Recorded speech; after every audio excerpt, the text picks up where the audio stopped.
It's another day, eyes on my display. You say we need a change and I feel that you mean it. नमस्कार दोस्तों, स्वागत है आप सभी लोगों का आपके इस अपने YouTube चैनल में जिसका नाम है मयंक सिंह इनविजिबल। इस चैनल में आपको माइक्रोसॉफ्ट एक्सेल की महत्वपूर्ण जानकारियां प्राप्त होंगी। तो आइए देखते हैं कि आज मैं आपके लिए नया क्या लेकर आया हूं। दोस्तों, आज हम सीखेंगे कि एच लुकअप को कैसे लगाते हैं एक्सेल शीट में। तो टॉपिक को स्टार्ट करने से पहले मैं आपसे कहना चाहूँगा कि वीडियो को आखिर तक ज़रूर देखें, जिससे आप इसको काफ़ी आसानी से समझ पाएंगे। अगर आपको ये वीडियो अच्छा लगता है तो मेरे चैनल को सब्सक्राइब करना बिल्कुल ना भूलें। So let's begin today's online class. आइए सीखते हैं कि एच लुकअप को हमें कैसे लगाना है। ऊपर आप देख पा रहे हैं कि मैंने कुछ प्लेयर्स के नेम लिखे हुए हैं, जैसे डेविड वार्नर, MS धोनी। साथ में इनके प्लेयर्स फॉर्मेट लिखा हुआ है, किसका गेम कैसा गेम खेलते हैं, T20, टेस्ट और वनडे। नीचे इनके मैंने रन्स लिखे हुए हैं, आप इसमें कोई भी डमी रन्स लिख सकते हैं। ये इनके एक्चुअल रन्स नहीं हैं, ये आपको एग्जाम्पल के तौर पर मैंने यहाँ पर रन्स लिखे हुए हैं। नीचे एक और शीट आपको दिखाई दे रही है, तो यहाँ पर प्लेयर्स नेम जो आपको यहाँ वर्टिकल दिख रहे हैं, मैंने इनको हॉरिजॉन्टल पेस्ट किया हुआ है। और जो इनके गेम फॉर्मेट लिखे हैं, जैसे T20, टेस्ट और वनडे, इनको मैंने यहाँ पर वर्टिकली पेस्ट किया हुआ है। और मैं चेक करता हूँ, यहाँ पर एक मैंने एच लुकअप फार्मूला पहले से लगाया हुआ है, तो चेक करते हैं कैसे वर्क करता है ये। पहले मैं इनको डिलीट कर देता हूँ इन सारे सेल को, और एक सेल में जो फार्मूला लगा हुआ है इसको पेस्ट करके आगे तक चेक करते हैं कि ये वर्क कर रहा है कि नहीं कर रहा है। मैंने इसको कॉपी किया और मैंने इसमें पेस्ट कर लिया पहली रो में, और इसी को जब मैं बाकी रो में पेस्ट करता हूँ तो मैं चेक पाता हूँ कि यहाँ पर सारे सेल में वैल्यूज़ यहाँ पर प्राप्त हो रही हैं। तो आइए इसको सीखते हैं कि ये वर्क कैसे करता है। So let's begin the today's topic. आप इसका ऑब्जेक्टिव तो समझ चुके हैं, आइए समझते हैं इसको करना कैसे है आखिर।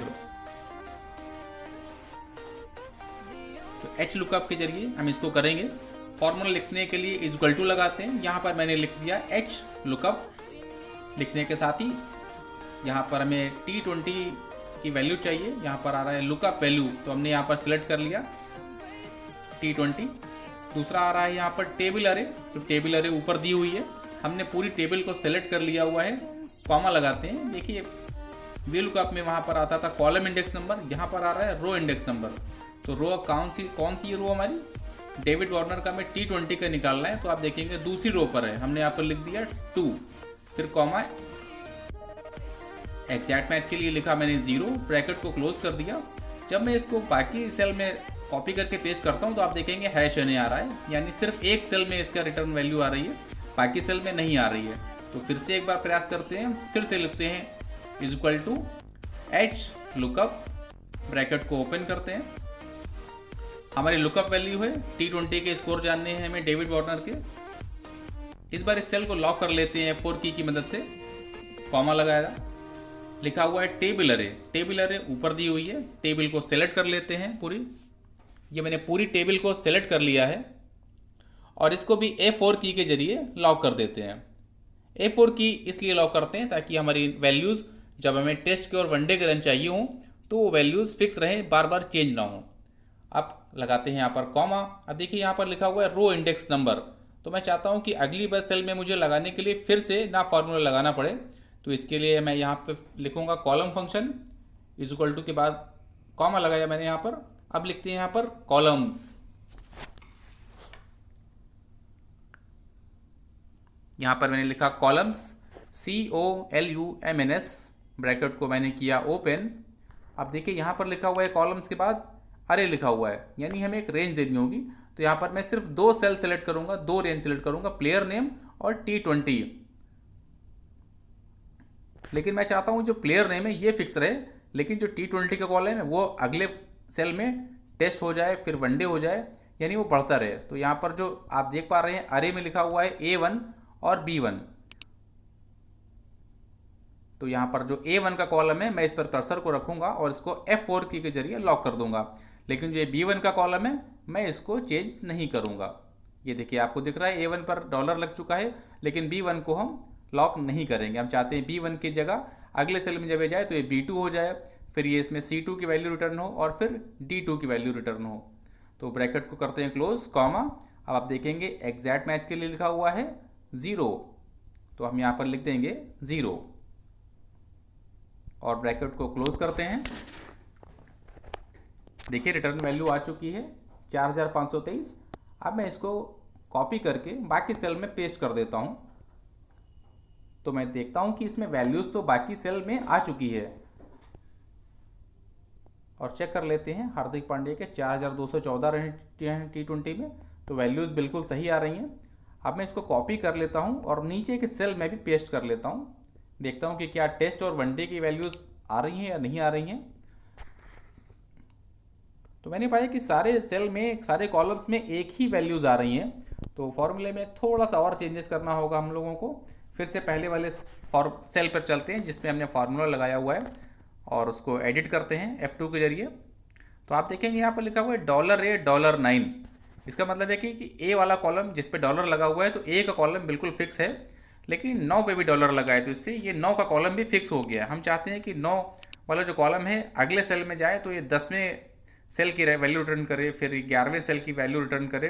तो आप जो देख पा रहे हैं $A $9 है, इस पर कर्सर को रखते हैं। हम चाहते हैं कि यहाँ पर 9 लिखा है, अगले सेल में जब ये जाए तो ये 10 हो जाए, फिर ये 11 हो जाए।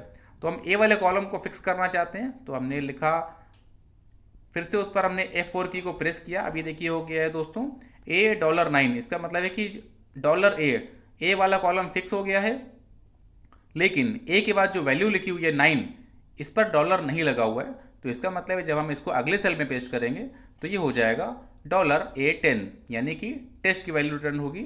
फिर अगले सेल में जब पेस्ट करेंगे तो ये हो जाएगा $A 11, यानी कि वनडे की वैल्यू रिटर्न होगी। तो इसको कॉपी कर लेता हूँ मैं और बाकी सेल में पेस्ट कर लेता हूँ इस तरह से। फिर से इसको कॉपी करके जब मैं बाकी सेल, नीचे के सेल में पेस्ट करूँगा, तो चेक करते हैं कि क्या वैल्यूज़ रिटर्न हो रही हैं, सही वैल्यूज़ या नहीं। मैंने प्रेस किया एंटर और आप देख पा रहे हैं कि अब हर सेल में अलग अलग वैल्यूज़ आ रही हैं। जैसे कि डेविड वार्नर के वनडे में है 3452 रन, इसमें चेक करते हैं। जी हाँ, इसमें भी वनडे में 3452 रन है। एक और एग्जाम्पल चेक कर लेते हैं। महेंद्र सिंह धोनी के यहाँ पर टेस्ट में है 6875 रन। यहाँ पर MS धोनी के टेस्ट में दिख रहे हैं आपको 6875 रन, यानी कि ये वैल्यूज़ बिल्कुल भी सही रिटर्न प्राप्त हो रही हैं। साथ ही साथ दोस्तों मैं आपको एक बात और बताता हूँ कि हम VLOOKUP और HLOOKUP का यूज़ अलग अलग कब करते हैं। दोस्तों VLOOKUP की हम तब इस्तेमाल करते हैं जब हमें वैल्यूज़ वर्टिकली लेनी होती हैं, हमें किसी चीज़ की वैल्यू निकालनी होती है, वर्टिकली प्राप्त करनी होती है, तब हम यूज़ करते हैं VLOOKUP। और HLOOKUP का इस्तेमाल हम तब करते हैं जब हमें हॉरिजॉन्टली कोई वैल्यूज़ रिटर्न करनी होती है, या हमें कोई वैल्यूज़ ऐसी प्राप्त करनी है जो हॉरिजॉन्टली दी हुई हो। इसीलिए जब हमें वर्टिकली यूज़ करना होता है तो हम VLOOKUP का इस्तेमाल करते हैं। जब हमें हॉरिजॉन्टल वैल्यूज़ रिटर्न करनी होती हैं या वैल्यूज़ प्राप्त करनी होती हैं तो हम HLOOKUP का इस्तेमाल करते हैं। तो जैसी ज़रूरत होती है उसके अनुसार हम VLOOKUP या HLOOKUP का इस्तेमाल करते हैं। तो दोस्तों आपने सीखा कि इतनी आसानी से हमने HLOOKUP लगाना चीज़ को सीखा है। Thank you so much for your support. आप सभी लोगों का बहुत बहुत धन्यवाद यह वीडियो देखने के लिए। कृपया मेरे चैनल को सब्सक्राइब जरूर कर लीजिए अगर आपने अभी तक सब्सक्राइब नहीं किया है तो, और अपने दोस्तों के साथ मेरे चैनल के लिंक को ज़रूर से ज़रूर शेयर करिए तथा नोटिफिकेशन के बटन को ज़रूर ऑन कर लीजिए। मैं समय समय पर अपने इस चैनल पर माइक्रोसॉफ्ट एक्सेल से जुड़ी हुई कई जानकारियाँ और कई वीडियोज़ इसमें अपलोड करता रहूँगा। अंत में मैं आपसे यही कहना चाहूँगा कि stay fit and keep learning with Mayank online classes. एक बार और आप सभी लोगों का मैं धन्यवाद देना चाहूँगा कि आपने इस वीडियो को देखा। बहुत बहुत धन्यवाद।